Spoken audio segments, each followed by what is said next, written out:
السلام عليكم ورحمة الله وبركاته. ازيكم عاملين ايه؟ يا رب دايما بنعمة وصحة وستر. فيديو الخميرة وبرشام الخميرة الايست عامل ضجة من امبارح. كل البنات بتسألني طب انا مش متوفر عندي حبوب الخميرة، طب ايه البديل؟ النهاردة جايبالك بديل ولا اروع. وصفة الكابرون والامريكي، ناس مش لاقيه الكابرون وناس مش لاقيه الامريكي. لو انت مش لاقيه ده ولا ده اتصلي عليا او سيبي لي كومنت وقولي لي وانا ابعتهم لك، وهتحولي لي الفلوس وانا ابعتهم لك، مفيش مشاكل خالص. ربما الاقيهم عندي في الصيدليه زي ما انا لقيتهم كده. نتكلم في حاجه تانية مهمه قوي قبل اي حاجه. نصلي على النبي كده، اللهم صل وسلم وبارك عليك يا محمد. النفسيه بتفرق في كل حاجه. محدش يقول لي ايه دخل الخدود في النفسيه. نفسيتك بتفرق في كل حاجه، في كل حاجة. نفسيتك بتفرق في عينيك اللي بتشوفك في مرايتك. لو انت نفسيتك حلوة بعينيكي انت بتبصي في مرايتك انت تلاقي نفسك ملكة. النفسية بتفرق في الشعر وفي البشرة وفي الجمال وفي طريقة الكلام، في الهدوء النفسي وفي السلام النفسي وفي الراحة النفسية اللي انت بتتكلمي بيها. النفسية هي تقريبا كل حاجة. في ناس بتعمل كل حاجة وكل الوصفات وما بتجيبش معاها نتيجة، نفسيتها مش أحلى حاجة. في ناس ما بتعملش حاجة خالص ونفسيتها حلوة والدنيا معاها أجمل حاجة. ما تقارنيش نفسك بحد. ما تحطيش نفسك في مقارنة مع حد أو تقولي اشمعنى أنا جابت معايا نتيجة أو فلانة ما جابتش معايا نتيجة. مالكيش دعوة بأي حاجة. خليكي اعملي نفسك لنفسك الدنيا لوحدك. استمتعي بكل حاجة مهما كانت بسيطة ومهما كانت قليلة في الثمن. عايزة أقولك إن أنا ما بحبش الحاجات الغالية. انا واحده من الناس بحب الحاجات البسيطه واللي سعرها في متناول الجميع، وبحس انها اكتف جدا وبتجيب نتيجه حلوه جدا. انا واحده من الناس يا جماعه بحب كل حاجه اورجانيك. بحب اكل واشرب واحب الحاجات اللي تبان عليا بالبلدي كده. يعني اكل ويبان عليا بالبلدي زي ما بيقولوا. فانتي اعدلي نفسيتك بنفسيتك. انا مش هقول لك ان ده بيتوقف عليكي، وعارفه ان احنا مش بزراير وان انت مش ممكن نفسيتك تبقى بمزاجك تخلي نفسيتك حلوه ونفسيتك وحشه.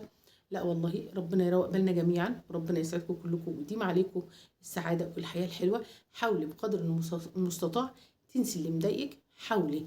لو اليوم خلص، والله والله بقول لكم الكلام ده وبقوله لنفسي، لان انا حد مش عايزه اقول لكم. ما تفكروش ان الناس اللي انتوا بتشوفوها دي دنيتها حلوه، لا والله.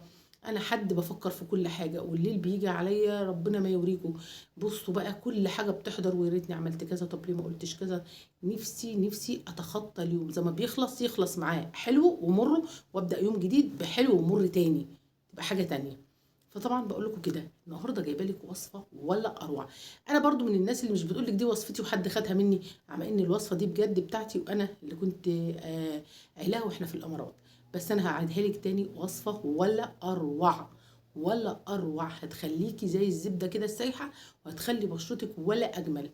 هتجيبي لي برطمان صغير، خدي بالك بقى من اللي هقوله، الحاجات البودر اللي هنعملها.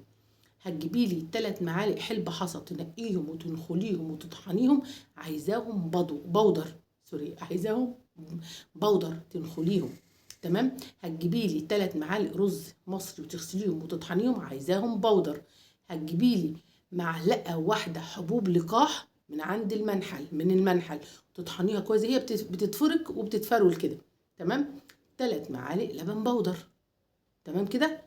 خلاص بقى، يبقى احنا معانا 3 معالق حلبة مطحونة، 3 معالق رز مطحون، عندنا معلقة من حبوب اللقاح، عندنا 3 معالق لبن بودر، عندنا معلقتين خميرة فورية.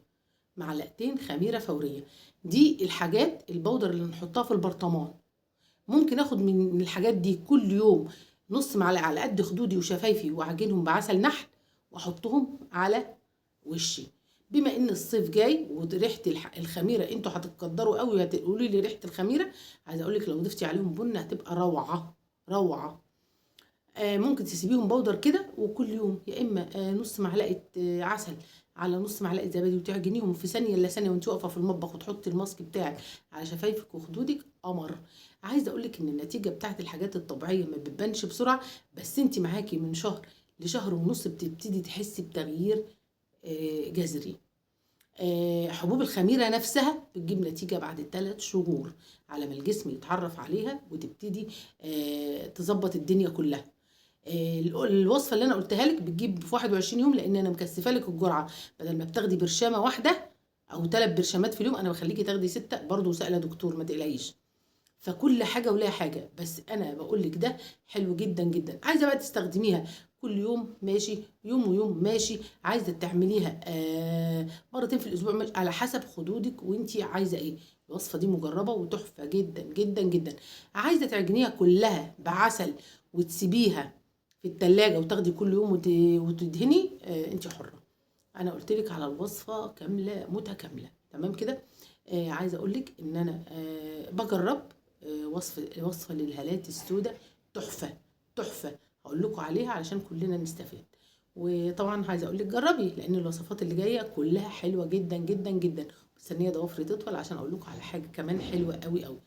جربي الوصفات وما تمليش من الطبيعي، جربي الوصفات وما تزهقيش علشان النتيجه بتبان. يمكن يبقى بينك وبين النتيجه حاجه بسيطه خالص، تكون انت زهقتي وبطلتي، فالدنيا ما تبقاش احلى حاجه. حلي نفسيتك، حاولي تتخطي كل همومك واعبائك، حاولي تعملي لنفسك روتين لبشرتك ولشعرك، حاولي تعملي لنفسك ساعة واحدة بتاعتك تقعدي فيها مع نفسك، تروقي على نفسك كده وتروقي بالك، وربنا يسعدكم كلكم ويروق بالكم. ويلا اشوفكم على خير. واعملي سبسكرايب للقناة لو عايزة حكاوي ونقعد وندردش ونقول كلام بس من غير وصفات، او بعض الوصفات البسيطة. اشتركي في قناة مع اماني منوعات وحاجات بنات، اشتركي في قناة وصفة طبيعية وكريم الصيدلية علشان تعرفي كل حاجة، لان اللي جاي حلو قوي قوي قوي. السلام عليكم ورحمة الله.